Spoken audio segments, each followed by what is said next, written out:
Bienvenido público de Sol de Libertad Nica. Estamos hoy en algún lugar de Managua con nuestro invitado, nuestro hermano Enrique Hendricks y su servidor Orlando Delgado, del equipo de Sol de Libertad. ¿Cómo estás, Enrique? Mucho gusto, hermano, por la invitación. Claro, hombre. Claro. Para nosotros es un honor. Hoy, estimado público, vamos a hacer una conversación y tratar lo que ya habíamos abordado en el space de Twitter de la semana pasada en relación al tema de cómo la derecha monopolizó, más que monopolizar, monopolizó los medios, pero también tergiversaron información específicamente, en concreto, relacionado con las cifras de muertos en el intento fallido de golpe del año 2018. Recientemente en Nicaragua celebramos por decreto de ley el pasado 19 de abril el Día Nacional de la Paz. En principio porque lo que vivimos en 2018 fue un parteaguas, un antes y un después del progreso que llevábamos, de la etapa además de reconciliación de los nicaragüenses por los conflictos que tuvimos sociopolíticos instigados desde el norte. Entonces, y a partir de ese momento, pues nuestra realidad cambió significativamente y ya después de arduo trabajo que ha costado, hemos logrado conquistar la paz. Bienvenido, Enrique. Entonces, en principio, Enrique, platicanos un poquito de tu persona, para que nuestro público te pueda conocer. Sos antropólogo, sos abogado, sos sociólogo, sos venezolano, sos nica, sos ruso, porque los trolls por ahí te pusieron muchas nacionalidades en el 2018. Entonces, pues aclarar nombre para que comencemos por ahí. Sí, de hecho, Enrique Hendricks es mi nickname. Mira, yo siempre he utilizado redes sociales, he sido prudente con respecto a cómo se maneja la información personal, más que todos los datos personales de uno. A veces tenemos la costumbre de que usamos redes sociales con una libertad de poner nuestro nombre completo, los que tienen familia ponen fotos de sus hijos, cosas, pues porque las redes sociales nos han absorbido también nuestra vida personal, pero también hay que ser prudente. Yo desde que comencé a utilizar este seudónimo fue como en el 2004. Yeah. Por eso a mí no me sucedió lo que les pasó a muchos compañeros. Que en el 2018 comenzaron a cambiarse los nombres en redes sociales, comenzaron a usar seudónimos. Y no, para mí, mi nombre en redes sociales siempre ha sido Enrique Hendricks. Y lo que sucedió también es que de pronto miré que comenzaron a decir que yo era antropólogo, que era venezolano. Pero eso también fue por la información que yo manejaba en mis redes sociales. En mi Twitter, la descripción de Twitter, si vos ingresás, vos ves que dice antropólogo empírico con estudios de campo permanente. Entonces hubo este cierto segmento que agarró esa información y asumió que mi profesión era antropólogo. Yo soy abogado de profesión. Y cuando ya se comenzó a circular y viralizar mi investigación, los matamamas pues comenzaron a decir de que yo era venezolano. Porque si recordamos en ese tiempo, ellos afirmaban, uno, que eras, si estabas con el grupo de fuerza que habían venezolanos ahí, y guerrillas venezolanas, no sé cómo le llamaban, que eran, ¿cómo que nos dicen paramilitares? Ellos decían que eran paramilitares venezolanos. Que si eran la guerrilla comunicacional, decían que eran hackers rusos. ¿Ya? Entonces siempre fueron, o sea, en el sentido de matamamas, no aceptar que somos capaces. Pues, ¿ya? Esa también es una manera de querer minimizarnos y desprestigiarnos, asignando a nuestros grupos o estructuras otras nacionalidades, porque no reconocen que nicaragüenses nosotros tenemos la capacidad para hacer excelente trabajo o ejercer acciones puntuales con eficiencia. Entonces en ese tiempo también me comenzaron a circular de que yo era capacitador de grupo de gobierno, que yo era venezolano, que capacitaba en redes, bla, bla, bla. Y lo más chistoso, que los que me conocen desde 2018 o antes, es que para esa época yo no usaba smartphone. Yo lo que usaba aquel ladrillito con tecleta. Entonces muchas de mis amistades se comunicaban conmigo por mensaje de texto. Y para mí, en parte, fue una ventaja, porque yo no fui víctima así de toda la noticia falsa que comenzaron a circular en redes sociales o por WhatsApp. Y la desventaja es que estaban menos informados, pues, hasta cierto punto. Ya, si no era por iniciativa, yo buscar la información, no había información yo que manejara, sino que era el que me llegaba alguien y me decía, pasó esto y esto, por el asunto de que yo no usaba smartphone. Pero esa fue la línea de ellos y ha sido la línea siempre de ellos. Ellos no verifican la información, pensaron, antropólogo y los dos que es venezolano. Claro, sí. y lo masificaron dentro de sus redes de mentiras, también creo yo un poco para, no solo para desprestigiar, como bien decís vos, sino también recordar que ante los ojos de ellos y nuestros detractores, ¿verdad? Y nuestros adversarios políticos ideológicos, hasta aquello de la triada del mal, Cuba, Venezuela, Nicaragua, y si ya no es triada, es la troika, somos ya Irán y qué sé yo. Entonces, porque hemos definido de manera clara nuestro punto de vista, nuestra política exterior en ese sentido y ideológico bien definido en torno a que estamos claros quién es quién, ¿verdad? Puede ser, perfecto. Ahora lo otro, Enrique, que quisiéramos conversar un poquito es cómo surge la iniciativa, qué te motivó a realizar este análisis, en qué consiste, sobre todo porque si bien es cierto que lo tocamos en el Space, no hay un grupo importante de internautas que tal vez no utilizan todavía Twitter o no entran al Space, pero sí utilizan YouTube. Entonces quisiéramos conversar un poquito de eso. Para mí fue una necesidad realmente la investigación, porque de pronto había páginas informales en Facebook, o sea, que no eran de organismos, que comenzaron a circular listados preliminares y eran lo mismo que vino a hacer la CIDH. La CIDH vino a levantar una lista de chismes, le llegaron a decir que murió alguien, no lo verificaron, no hubo tiempo para hacer una investigación y esto. Entonces, antes de eso, hubo eso mismo, pero en Facebook, en Twitter, y yo comenzaba a leer los listados y yo, no existe la gran. ¿Qué pijazo de gente muerta? Ese uno es. Entonces, comencé a indagar uno por uno. O sea, a veces tenemos las herramientas y por desconocimiento, por falta de habilidades o prácticas no las utilizamos. Google es una excelente herramienta de búsqueda. Y así sabes utilizar los parámetros exactos pues para parametrizar la búsqueda. Entonces me dediqué a buscar nombre por nombre y datos adicionales, tal vez el departamento o municipio que indicaba. Y entonces me encontraba con noticias. Noticias. Y me llamó la atención un caso, uno de esas listas preliminares en Facebook, en estos grupos opositores, un caso de un ciudadano en Matagalpa, en Puertas Viejas, que falleció. Él se quedó dormido con un cigarro y falleció calcinado. Lo llamativo del caso es que él falleció un mes antes, como 18 de marzo, ¿ya? Y lo tenían en ese listado. Y si recordamos, ellos afirmaban que eran estudiantes universitarios los que estaban en esos listados. Entonces, cuando yo me doy con ese caso, yo me doy la tarea de indagar nombre por nombre. Y ya después que los organismos de derechos humanos comienzan a sacar listados oficiales, porque no es lo mismo revisar un listado de Facebook de una página X, claro, que un listado de un organismo formal, serio. Entonces, la CIDH, como para el 18 de mayo, sacó un listado. El CENIC sí sacó un listado, como para el 18 de mayo, si no me recuerdo. Comenzó un listado oficial. Después, la NPH comienza también a sacar un informe y la CIDH saca un informe ya después de su visita. Fue el primer informe preliminar. Entonces me dio la curiosidad de indagar nombre por nombre. Y el resultado de esa investigación es que después publiqué en la primera semana de julio de ese mismo año la investigación en mi muro de Facebook.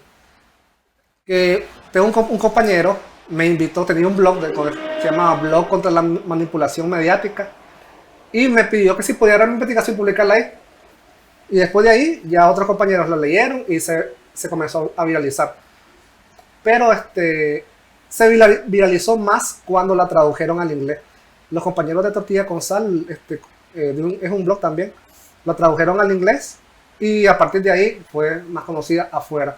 Yo considero que la investigación en su momento fue más útil fuera del país que adentro, porque adentro estábamos con el asunto de nuestra seguridad, resguardarla, claro. Estábamos estresados, estamos más en función de defendernos mediáticamente y hasta cierto punto físicamente cuando nos concentrábamos en la Rotonda Hugo Chávez que comenzar a leer investigaciones y cosas. Claro, estábamos nosotros aún en ese momento sujetos a ese bombardeo mediático con repercusiones emocionales propias, ¿no? Y dentro de la familia que definitivamente no daba chance de... No terminaba de asimilar una noticia o una imagen cuando caía otra, ¿no? Entonces estábamos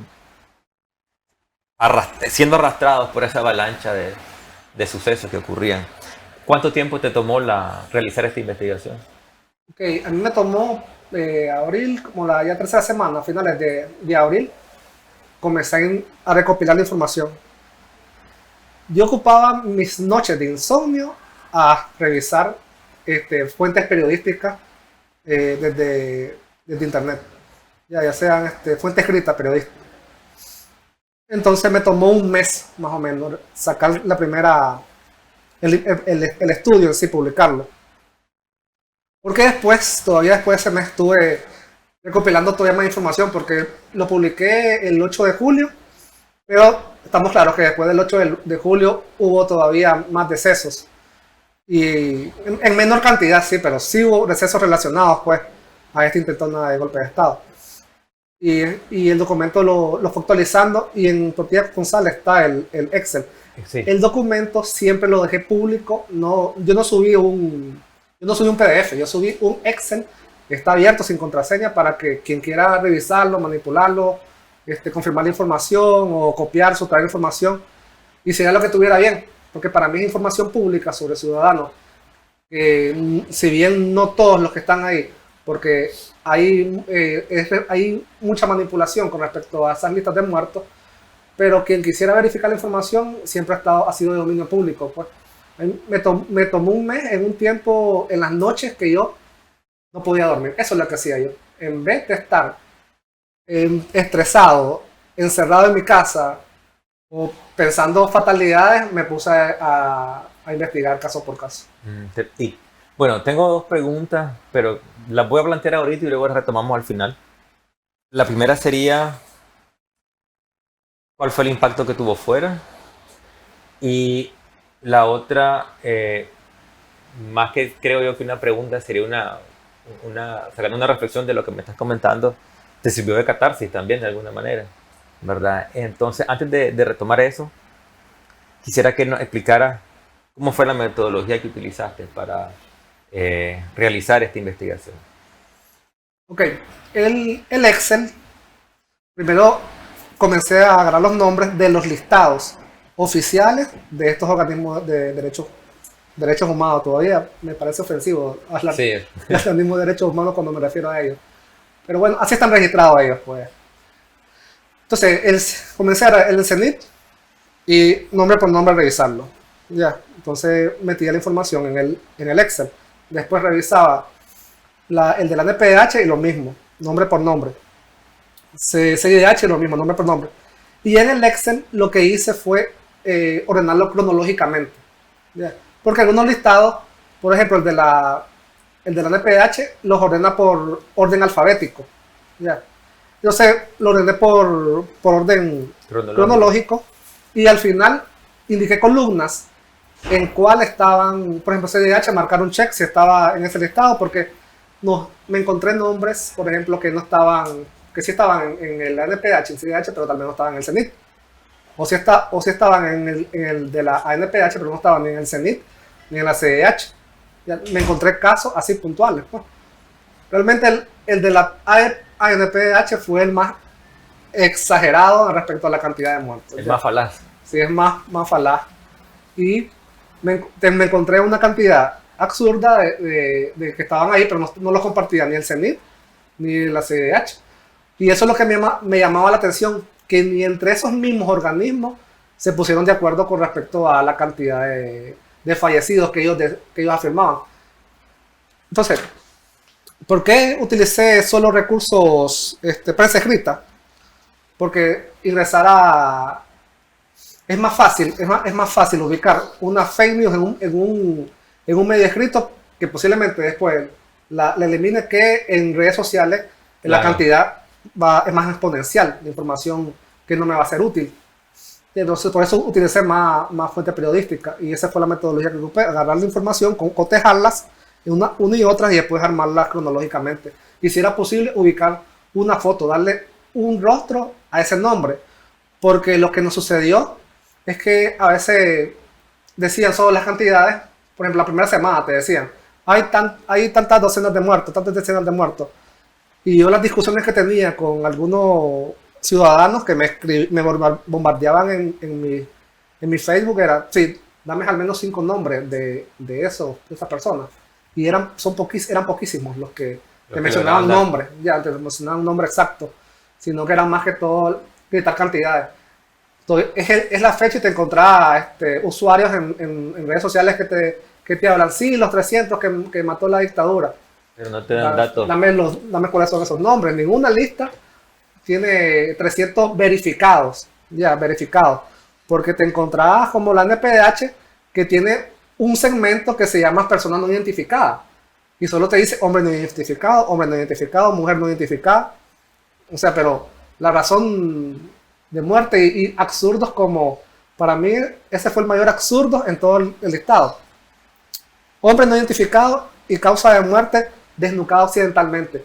Y está en un informe de la ANPDH. Y que te pongan desnucado accidentalmente, siempre pregunto, ¿cómo un gobierno puede desnucar a alguien accidentalmente? Es absurdo. Sí. Y yo con toda la información que miré en redes sociales, yo me pongo, recuerdo, por la fecha. Una de esas fechas fue un 9 de mayo y otra como para julio. Y recuerdo que para esa fecha hubo caminatas y marchas acá. Entonces yo recuerdo un caso de Jinotega de un joven que iba arriba de un bus y una manta lo botó, él no se percató. Ok, hay un video de eso, pero no se ve si el sujeto se levanta, no se ve si lo auxilian, si lo llevan, nada más, solo cayó el golpe y se cortó el video. Entonces lo más probable es que la NPDH vio ese video y dijo, anotarlo al Estado, ponerlo no identificado porque no sabemos quién es y ponerle desnucado accidentalmente. Claro. Entonces, casos así me parece que eran, o sea, era una manera solo de... ¿Para qué le pagaban un porcentaje por cada muerto que había que se inventaban o ponían ahí? Sí, es una manta del gobierno. Eso. Sí. Ok. Yo, bueno, realmente cuando uno ve los nombres de los informes, uno puede sacar también, digamos, a priori, por dónde viene la falacia de los mismos. Y los quiero leer, los nombres de los informes, ¿verdad? Por ejemplo, el del CENID.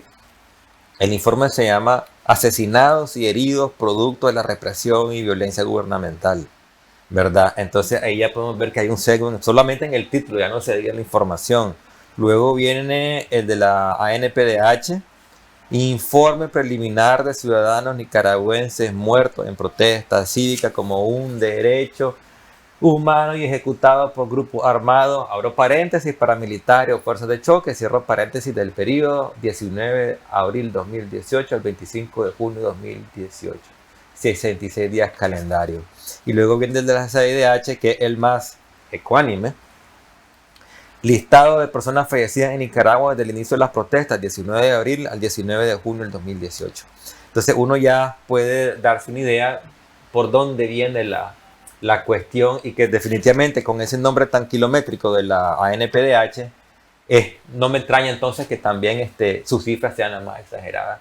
Una pregunta, Enrique, viendo el Excel que está disponible en tu presentación en línea y luego en Tortilla con Sal, ¿qué significan los colores en las distintas nombres? Porque hay unos que están en rojo, otros que están en morado, amarillo. Algunos dicen, bueno, yo los puedo utilizar los colores en las columnas o en las filas para diferenciar un dato de otro. Y entonces, ¿por qué están en colores? ¿Tienen algo que ver el color de fondo? ¿Está asociado a alguna lista específica? ¿O nada más fue por cuestión de... ¿O era para ayudarte a vos a hacer el trabajo? Sí, lo que sucede es que identifiqué cada caso y yo lo asocié a un contexto. Ya. Entonces, los colores están relacionados a si era manifestante, mi apreciación, ¿verdad? Porque sí. Me puede encontrar a alguien que me discuta. No, ese no era manifestante, que ese era nuestro. No, que ese... Claro. Sí, eso es subjetivo, pues. Por eso yo lo dejé abierto, el documento, para quien no quiera manipular. No hay ningún problema con eso. No todos los ubiqué dentro de un contexto. Si eran muertes por circunstancias ajenas a la manifestación o muertes no relacionadas a las manifestaciones, y más que todo es crimen, pues pueden ser suicidio, asaltos, accidentes de tránsito.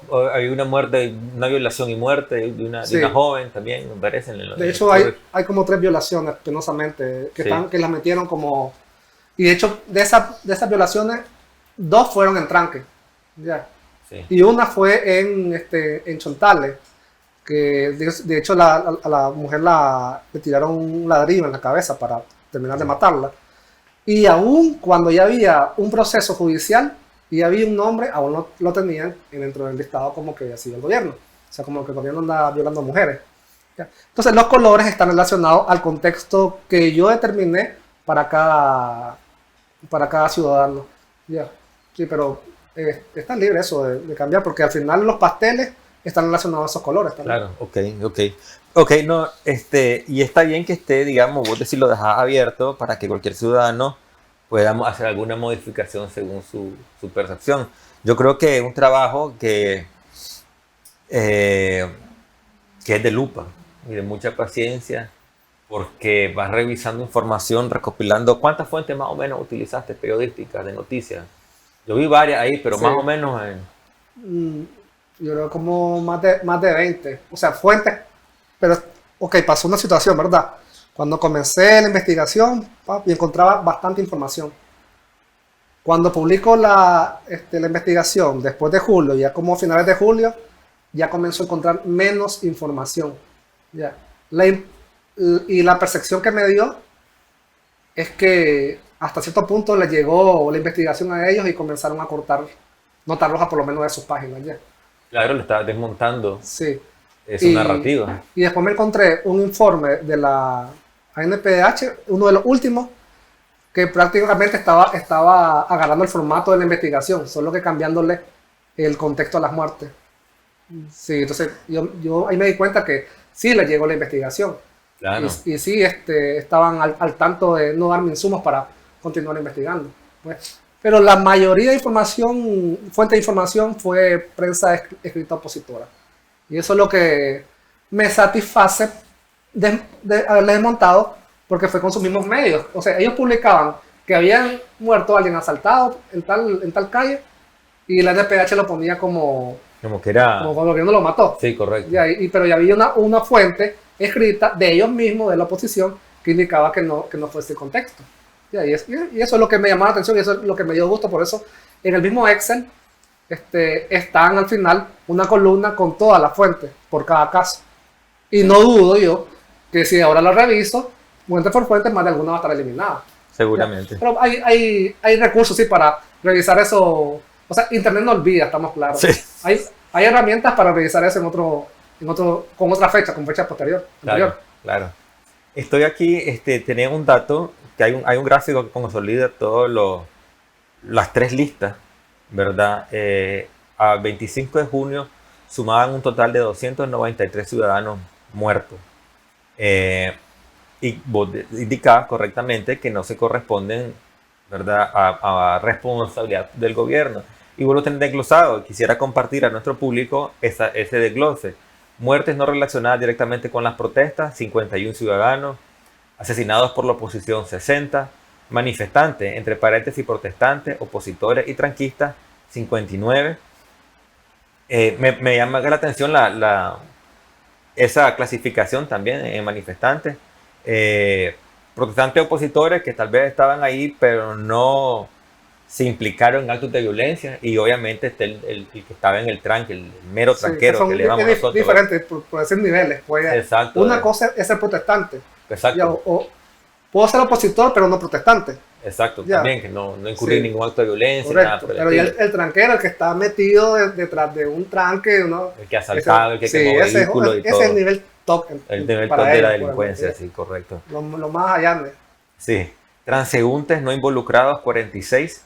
Y nombres con datos incompletos o cuyo contexto no se pudo determinar, 77. Bueno, y son los muertos, y más o menos creo, también estaba el dato de los de los muertos vivos. Es que solo eso pasó en la CIDH. La CIDH en su primer informe, que si recordamos cuando vino la CIDH, vino como menos de una semana, estuvo aquí en Nicaragua, y en ese tiempo no te da la capacidad para hacer una investigación en terreno. ¿Por qué? Porque no hubo nunca las condiciones para hacer investigaciones de las muertes. Porque las muertes se dieron en circunstancias en que todavía días posteriores había violencia. No había capacidad ni que la policía o la investigación no iba a entrar nunca ahí porque no iban a dejar que ingresara. Claro, claro. Y cuando ya se apareció la CIDH, ya toda la escena y todas las condiciones eran otras por todo el movimiento de gente que hubo ahí de violencia. Entonces, no hubo realmente una investigación objetiva caso por caso. Y si recordamos, lo que hicieron ellos fue instalarse en un hotel capitalino, sí, y comenzaron a recibir a la gente. Después se fueron a Carazo y hicieron lo mismo, solo recibieron entrevistas. Eso es lo que hicieron, pero investigación objetiva no realizaron. ¿Ya? Y es por eso que sucedió que parece que llegó alguien y dijo fulano de tal, lo ingresaron, y yo en la recopilación periodística que hice, veo que ese fulano de tal salía dando declaraciones sobre un muerto que era su hermano, ¿ya? Y su hermano también estaba en el listado, entonces metieron a los dos. Sin embargo, ese nombre, en la investigación está el nombre de ciudadano, sí, está vivo, pues. Y eventualmente me encontraba situaciones como en el de la NPH, creo que en el de CENI también, está un compañero que se llama Antonio Fernández.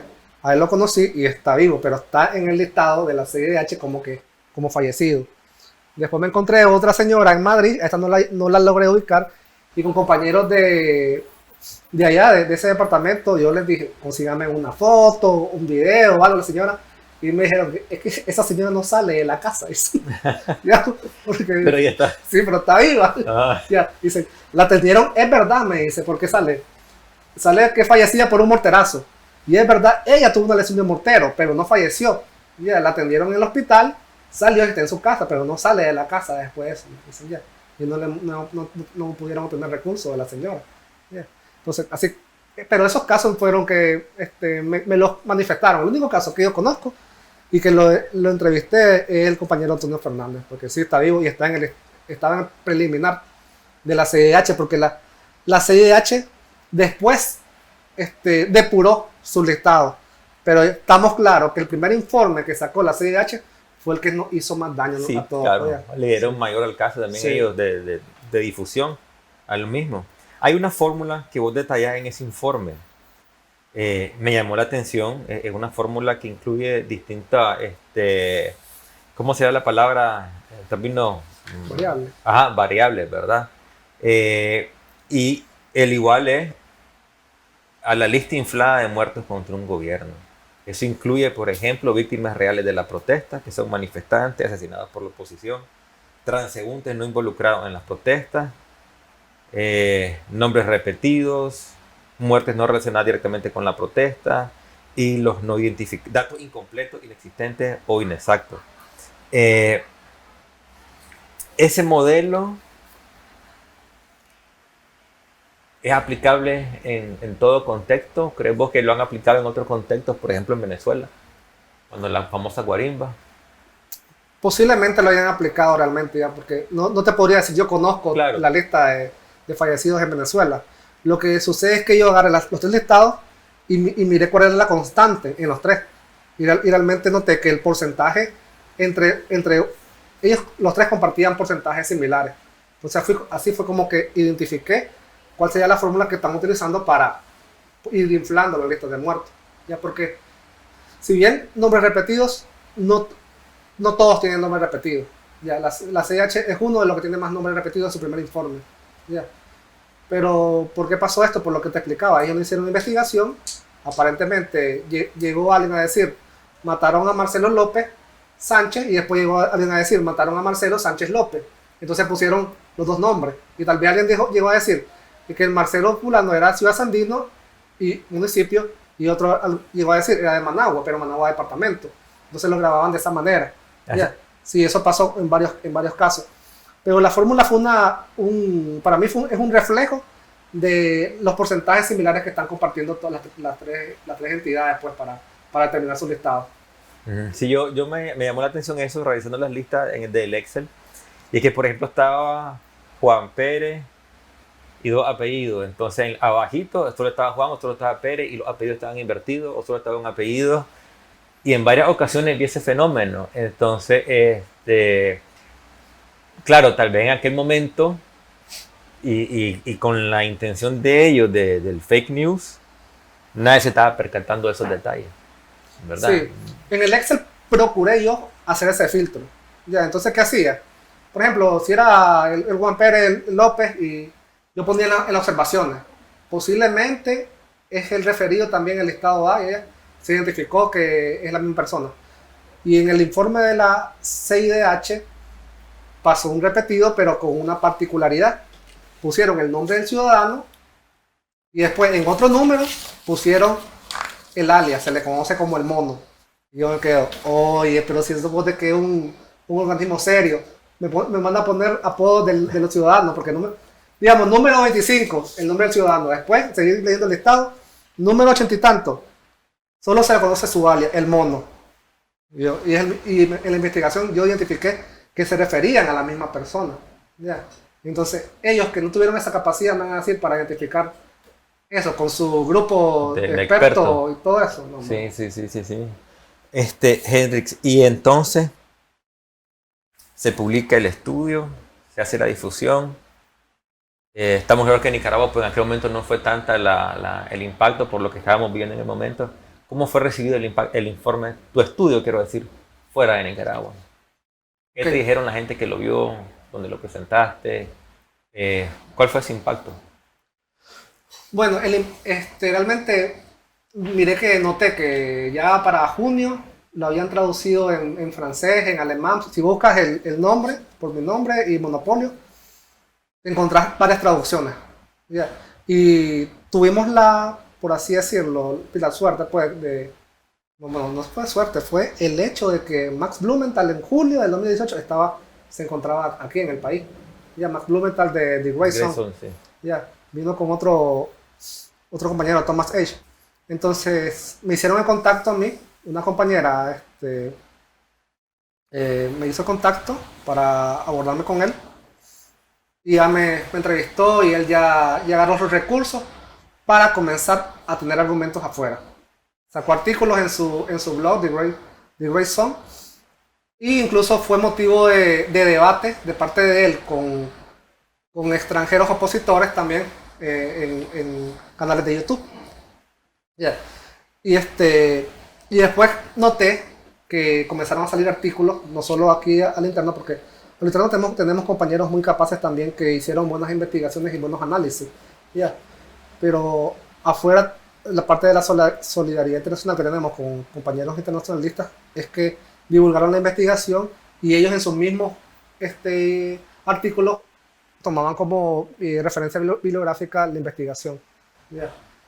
Después tuve la oportunidad que vino Redfish, y Redfish agarró la información, me entrevistó, pero tomó los datos concretos nada más. Yeah. Y mencionó que había sido una investigación independiente. Sí. Para dar cifras objetivas con respecto a esto. Porque yo considero que mi investigación es objetiva. Yeah. Porque te estoy dando las fuentes. Sí, Yeah. eso. Los otros te dan un listado, pero no te sacas de contexto, porque eso es lo que hicieron con la mayoría de las muertes. Comenzaron a agarrar la foto, la recortaron y decidieron, esto es lo que va a ver la población. Y eso es lo que hicieron estos tres organismos de derechos humanos. Así es, sobre todo cuando hablamos de descontextualizar, podríamos hablar de no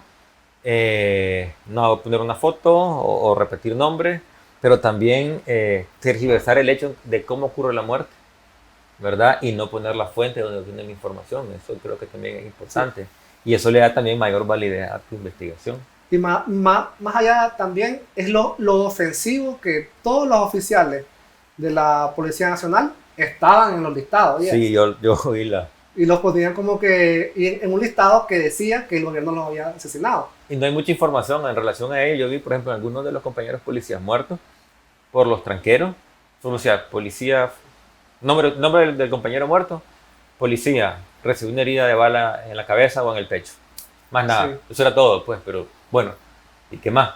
La verdad, entonces, uno lo recuerda porque, bueno, leímos el informe del 19, lo vimos en el Canal 4, lo vimos en los distintos medios del Poder Ciudadano, pero hasta ahí nomás no conocimos por parte de ellos mayor. Sí, o sea, porque únicamente usaban 2 o 3 palabras para describir la circunstancia que falleció, pero no desarrollaba. Y yo siempre lo hacía como esto del desnucado accidentalmente. Hay otro que dice atropellado. Y las veces que tuve la oportunidad de exponer la investigación a compañeros, yo les decía, si vos fueras un opositor y lees ese lista de muertos, lees atropellado y lo primero que pensás es, un hijo de la gran puta patrulla, seguramente lo atropelló ya. Sí, lo atropelló. Sí, lo atropelló una patrulla. Atropelló, sí. Pero, y solo dice atropellado. Ya uno, ya predispuesto como opositor, eso es la justificación que van a dar. Pues, y se les va a quedar para siempre. Sí. Va a ser difícil desmontar esa mentira en esa persona. Y ahora la otra pregunta, retomándola. ¿Cómo te sentiste en ese momento después de haber concluido? ¿Cómo la ves hoy en día, 5 años después? En ese momento a mí realmente fue, como había señalado, fue una catarsis. ¿Ya? Y es el día, yo retomo la investigación, cuando la expongo, yo puedo pasarte hablando con la presentación 1 hora y media, ya, porque yo agarro casos puntuales y los voy desarrollando. Termino con dolor de cabeza, hermano. Pero es un dolor de cabeza que nace de aquí, sí, porque todo el estrés de recordar todo eso, sí, al final me afecta, pues, todavía. Ya, porque hubo episodios que uno recuerda y que les dolió bastante, pues, a todos nos dolieron, pues. Y yo sé que nos dolieron a ambos lados, solo que nos culpamos unos y otros. ¿Ya? Y la investigación, para mí, a la actualidad, pues tiene vigencia con respecto, porque es un hecho histórico realmente ya que sucedió, y para mí es una herramienta para poder entender cómo es que se desarrollaron estas circunstancias, las muertes de estos ciudadanos, porque también hay casos puntuales. Si vos revisás, hay situaciones puntuales, vos revisás el Excel y después no te das cuenta que tal fecha se saltaron como 15 días y no hubo muertes en esos 15 días, ya no muertes relacionadas directamente por protesta o otras circunstancias. Entonces también esas cosas hay que indagar. ¿Por qué? No es como que, o sea, qué bueno que no hubo muertes, pero ¿por qué de pronto hubo esa pausa? Si se supone que estábamos en una circunstancia excepcional de violencia. Y yo lo señalo en otro artículo, que es porque después de las derogaciones de las reformas de Links, ya, aquello le bajaron el gas. Comenzaron a llamar a caminatas. Y en las 3 primeras caminatas que hubo, en 23 de abril, después hubo en 23, no recuerdo bien, fueron 3, la última fue el 9 de mayo. Ya, no hubo los llamados ataques que le hacíamos, que eran, después estamos claros que eran autoataques, pues realmente, sí. Ya. Sí, porque nosotros no teníamos orientación de ir a confrontarlos. Eso no fue lo que estaba orientado. Que claro, que si te iban a buscar era diferente, pues. Yeah, pero nunca hubo orientación de ir a atacarlo. Entonces ahí también percibí y hay que poner a analizar por qué se dan esas circunstancias. Y el estudio me di cuenta que el primer tranque a nivel fuera de Managua, por si bien habían aquí sus tomas de calle, el primer tranque fuera de Managua fue en Palme del Lóvago, el 9 de mayo en la noche. Y coincide con la bajada de los campesinos el 9 de mayo. Y el 9 de mayo de la noche ellos se retiran, se regresan a sus comunidades y comienzan a instalar los tranques. Ya después que están instalados los tranques es que comienzan a haber más fallecidos. Sí, otro repunte. Y ya el comportamiento mermó ya cuando comenzaron a salir la Brigada de la Paz. Y nos damos cuenta en ese lapso del 9 a finales de junio que era donde estaban las mayores cantidades de muertes. Ya, porque eran producto de los tranques. Ya después que se desmontaron los tranques, aquí no hubo mayores muertes después de agosto. No, yo creo que tal vez solo me vienen a mente aquellos emboscadas aisladas a patrullas de la policía, sí. En Matagalpa y en otros que se comprobó que eran tranqueros, porque habían perpetrado. ya fueron circunstanciales, sí, Más, pero ya... más puntuales, sí. Ya no relacionadas al grueso Sí. del momento en el 2018. ¿Qué habría hecho diferente con la investigación, con tu estudio, con el proceso de investigación? Pues es que considero que no nada diferente hubiera hecho. Ya. Tal vez si fuera yo una persona más tira, más sobre, Ajá. a ir a cachimbiarme con alguien, yo creo que no lo hubiera hecho ya. Sí. Porque de hecho tenía dos opciones yo. De hecho, me puse a investigar cómo hacer bombas de contacto, formas artesanales, porque uno se pone con la paranoia y si me viene a buscar y me encuentra con las manos vacías, ya. Entonces me puse a indagar cómo hacer esto otro, pero dije, no, ese no es tu feeling, ese no es Claro. mi feeling. Entonces me puse a revisar mejor, a utilizar ese estrés que tenía en ese momento y canalizarlo de esa manera. ¿Ya?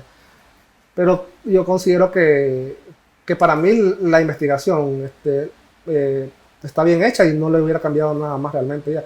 Quizás me hubiera gustado entrevistar personalmente a alguna familia, ¿ya? Pero no era el momento, realmente, ya, porque eso es parte también de la revictimización, ya tener que ir a abordar a alguien sobre la muerte de un familiar y estar dándole vuelta a la herida, pues hubiera sido incómodo realmente, ya. Pero quizás eso me hubiera gustado, para tener más contacto directo con algunos Con casos. familiares Sí. de víctimas. O sobrevivientes también Sí. de las torturas. Bueno, realmente quiero felicitarte porque es un estudio que vale la pena revisar con calma. Invitamos a todos a que lo hagan. Está disponible en tortillaconsal.com, ¿verdad? Sí. O que vean tu presentación también, que está disponible en Prezi. ¿Cómo se encuentra en línea? Bueno, en el caso no enviaste directamente el enlace, ¿verdad? Pero mira, si vos pones en Google Monopolio de la Muerte, Enrique Henry Prezi, lo encontrás Prezi con Z, sí. Con Z, sí. Ya, sí te lo ubica. Ya, no hay ningún problema. Ok. ¿Y qué diferencia hay entre, porque yo entré y hay dos enlaces, ¿qué diferencia hay entre uno y el otro? Es que creo que uno está más actualizado que el otro, tengo que darle de baja a uno. Sí, porque hay dos Prezi, ¿verdad? O los enlaces. En los enlaces que están abajo en la portada, sí. Ah, ok, esos enlaces, sí. Lo que sucede es que el primero que está en la presentación, ahí salen dos enlaces, tortilla con sal. El primero es la investigación del monopolio de la muerte, okay, correcto. Es la que estamos hablando. Y el otro es un artículo que cuando yo lo pasé, se los pasé a los compañeros de tortilla con sal, yo le había puesto los 15 días sin muerte, pero ellos le cambiaron el nombre a ¿por qué habían 15 días sin muerte de tal fecha a tal fecha? ¿Ya? Entonces ese es un análisis que hice con respecto a en ese tiempo, en ese lapso de tiempo, porque no hubo muertes, y es lo que hablamos, que no se habían instalado los tranques todavía. ¿Ya? Y también hago una relación y pregunto, ¿por qué la conferencia episcopal, que tanto interés tuvo en que hubiera diálogo, no convocó inmediatamente al diálogo, sino que desde que el comandante llamó a diálogo el 22 de abril, fue hasta el 16 de mayo que se inició el diálogo? Pasaron prácticamente 22 días para que se diera apertura al diálogo. ¿Por qué tuvieron que esperar tanto ellos ya? Y lo que señalo ahí es, ok, se deroga la reforma del INS, ¿qué es lo que van a negociar ellos? Ya no había razón de ser. Sí. ¿Y qué bandera tenían ellos? Muertos. ¿Qué necesitaban? Más muertos. Instalaron tranques, comenzaron la matancina de nuevo, y hasta que tenían los tranques instalados y consolidados, dijeron, ya nos podemos ir a negociar. Por lo menos a decir que desinstalen los tranques. Claro, pensaron, ya hemos puesto al gobierno contra la pared mediáticamente ante la opinión pública y entonces podemos nosotros ya doblar el brazo. Sí, eso pensaron ellos ya. Sí. Y al final, en el desarrollo del diálogo, incluso ellos comenzaron a justificarse. Es que los tranques son una manifestación espontánea de la ciudadanía, no tenemos control sobre ellos, vamos a dialogar, ¿verdad? Y me acuerdo que el 15 de junio hubo acuerdo de diálogo. ¿Ya? El 15 de junio en la noche sacan un comunicado en la conferencia episcopal que hay un acuerdo, que el gobierno va a aceptar que entren todos los organismos que quieran, que estén requiriendo. Y en cambio, los que estaban en la mesa de oposición iban a gestionar el desmantelamiento gradual de los tranques. Cosa que no quisieron. Sí. Correcto, nunca no tuvieron capacidad, tuvo que hacer la Brigada de la Paz. Sí. Entonces, cuando yo leo ese comunicado del 15 de junio, Mi hermano, yo dormí con cierta paz, confiando en que mañana iba a ser diferente el día ya. ¿Y qué pasó? El 16 de junio de la madrugada, queman a la familia de Carlos Mar, Velázquez Pavón. Sábado. Sí, Velázquez Pavón. Y paralelamente, el compañero Francisco Arauz Pineda. Ya. Sí. Y esos fueron dos Sí. hechos que sucedieron de manera paralela. No, yo me acuerdo y mira, ahorita pasó electricidad por mi cuerpo porque me encachimba y me indigna totalmente, pues, que ya sucedió eso. Entonces, eso fue 16 de junio en la madrugada. O sea, hubo acuerdo y comenzó un grupo a crear una situación para que después ese acuerdo valiera nada. Yeah. Sí. Y eso pasó siempre. Siempre que hubo una intención de parte del gobierno y del grupo de hacer una pausa o mejorar las condiciones, había otro grupo que se encargaba de azuzar. Yeah, sí. Claro, y eso man. pasó también en el primer acuerdo de la tregua de los 2 días, creo, una tregua que hubo. Y comenzaron a decir que la UNAM estaba siendo atacada y casualmente ese día estaba un representante de la CIH en UNAM. En la agraria fue. En la agraria. Bueno, qué coincidencia fue. Hombre. Todo tan hábilmente orquestado para ellos, precisamente, doblar el brazo al gobierno y generar opinión desfavorable hacia el gobierno. Bueno, Enrique, entonces quisiera agradecerte tu tiempo, tu experiencia que nos has contado ha sido muy valiosa. El estudio que tenemos acá impreso, como les decíamos a nuestros seguidores en redes, invitarlos a que lo lean, a que vean la presentación, Monopolio de la Muerte, Enrique Hendrix en Google, les va a aparecer. Monopolio de la Muerte, Enrique Hendrix Preci, con Z, Preci, con la Z de la victoria de los rusos. Entonces, para que lo revisen, es importante recordar esto, informarnos, no dejarnos engañar. Enrique creo que es una herramienta muy valiosa y que ha contribuido definitivamente a desmontar la mentira de la derecha. Muchas gracias, mi hermano. Gracias, hermano. ¿Cómo no? Entonces, muchachos, nos siguen, nos vemos, nos hablamos y nos escuchamos mañana en Twitter. Saludos. Aquí estamos, Carlos. Estamos todos juntos a Daniel, todos nosotros, con la certidumbre absoluta de que seguiremos estando, que seguiremos enarbolando los mismos estandartes, que no habrá fuerza humana para detenernos, pero que nada detendrá nuestras próximas conquistas, nada ni nadie detendrá la victoria del Frente Sandinista. Habrá, y lo repito, hasta que se mueran de rabia, FSLN, hoy, mañana y siempre.